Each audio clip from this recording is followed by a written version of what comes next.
Alrighty, so I'm back. So I'm actually going to be talking about Robinhood again.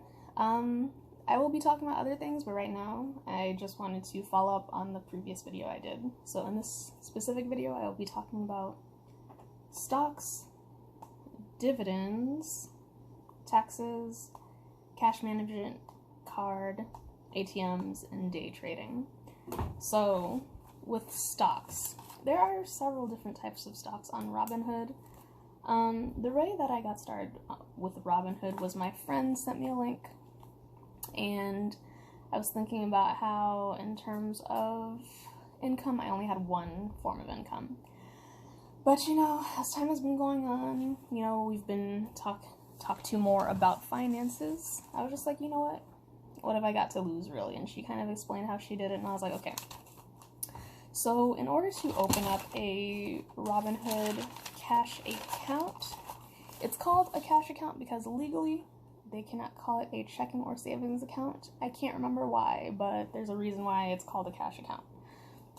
So with the account, there's not a fee to open the account. There is no maintenance fee on the account. There is no inactivity fee on the account, which, great. When you open up an account, you get a virtual card, first of all, and then you get a physical card, which is supposed to be sent to you 7 to 10 days after you open the account. Hold on real quick. 5 to 7 days after you open the account. It took mine over a month to get to my house. At that point, I really thought that it was lost, and I was just like, well, I'm not going to be using this card right now, so it's okay. But it did get to my house eventually. That's not the paper I wanted. So there's no fee if that's lost and you need to get another one. Oh my gosh.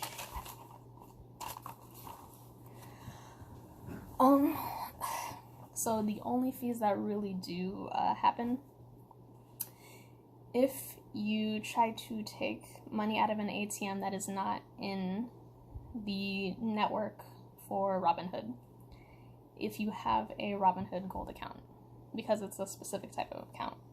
And if you go to a merchant and they have rules about how they decide to charge on the account,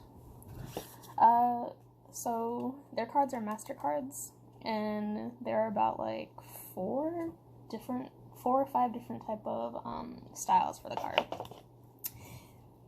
It expires just like any other card, so at some point you do eventually need to get another card. Mine's still good.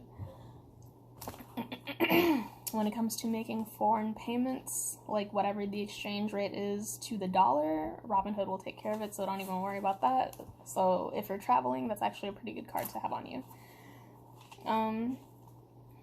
So if you have a cash account, then you'll earn interest on the money that you haven't used to invest. Their current APY as of now is 0.30%, just like I mentioned in the previous video. If you, I'm not sure why my brain just stopped. So the money that you put in the account is instantaneous to use if you are investing in stocks, but if you're going to use it for purchases, you want to wait for the money to actually get into your account.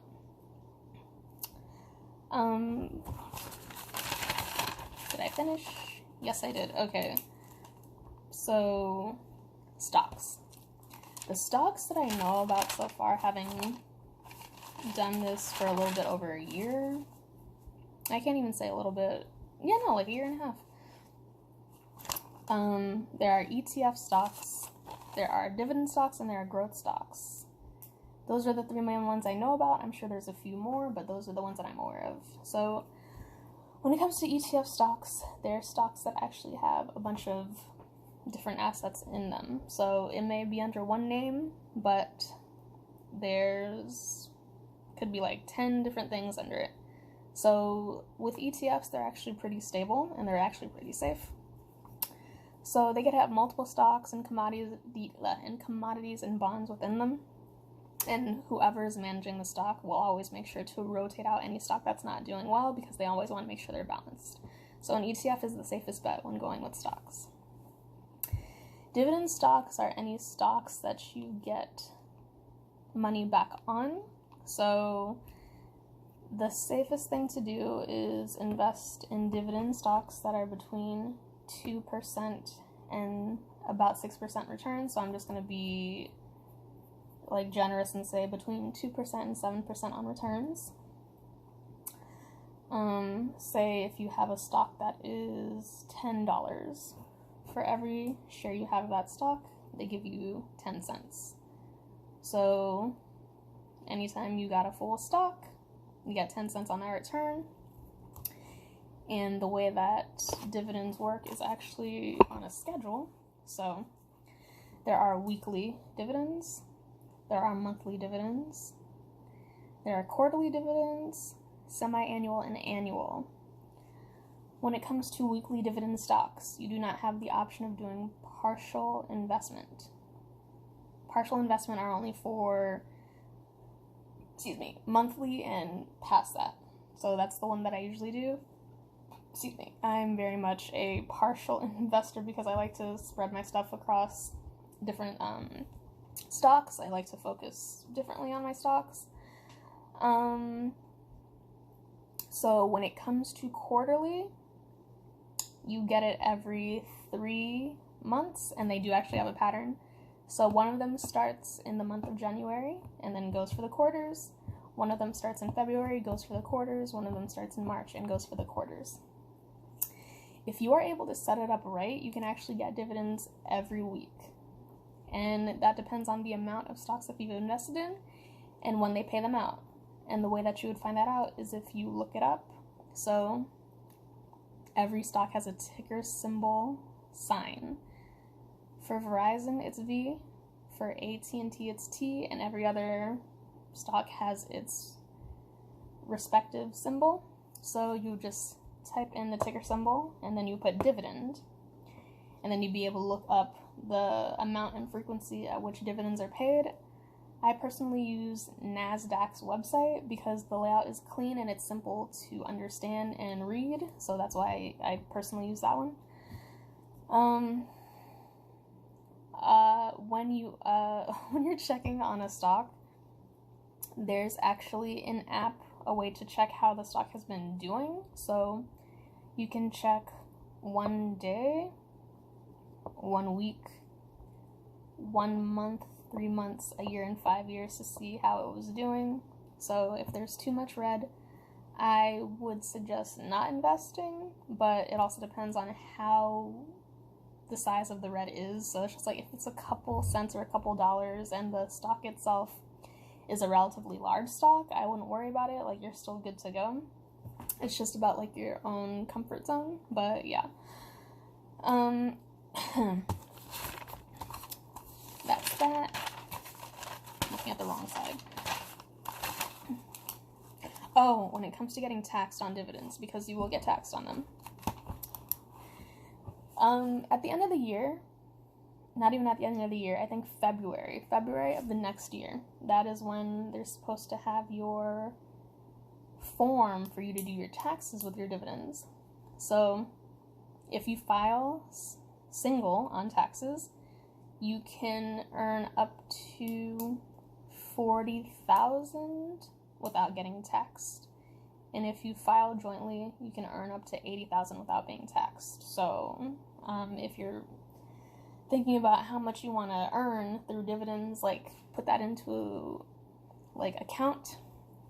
Not saying that like dodge taxes, but it's just like be ready for like when you're ready to pay taxes. I forgot which percentage off they charge you, but I'm sure that's something that can be looked up. The cash management account. I think I already explained in a previous video, if not earlier when I was just talking. The APY is 0.30%, so anything that you're not using gets interest on it. So you get money from dividends, money from the cash account on money that you're not using. So win, win, win, win. the ATMs. I think I already talked about that. Like, if they're in network, then you do not get charged for taking money out, but there are limits. Okay, when it comes to using the card, you have a daily limit of $5,000 and a monthly limit of $15,000. When it comes to taking money out of the ATM within network, your daily limit is $1,010 and monthly is $5,000. Oh, also, any additional limits can be placed on your account if something seems odd. In order to use the card for debit, you use PIN, and for credit, you use signature.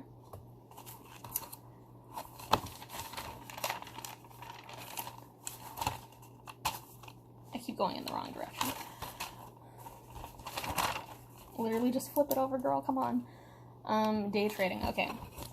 So when it comes to day trading, there is a setting automatically set up that if you are to day trade a stock, which is buy and sell the stock within the same stock day, so you sell it at 7:40, no, it's not even open till, say you sell it at 10 a.m., you have to wait until 10:01 a.m. the next day to sell that stock, or else it's going to count as you day trading that stock. If you day trade more than 3 stocks and your account is less than $25,000, restrictions will be placed on your account and it will be flagged. If you have over $25,000, you can keep trading even if you're flagged. But if you are under $25,000, your account will be restricted for 90 days, and you will only be able to sell stock. You will not be able to buy another stock until that 90 days is up. So be careful with that day trading. What they give you at first is alerts. Like, it'll alert you, but it cannot stop you from day trading. So that is completely up to you to be mindful about that. That's really all I have to say about that I can see. It doesn't matter what you're doing. Always read something before you get into it, especially when it comes to money. Like, don't just jump on things because you think it's going to get you money quickly or whatever. Like, please, this is your future. It's your money. Make sure that your money is good and your money is safe and all that. Yeah, that's all I'm going to say about it for now. That's all I got.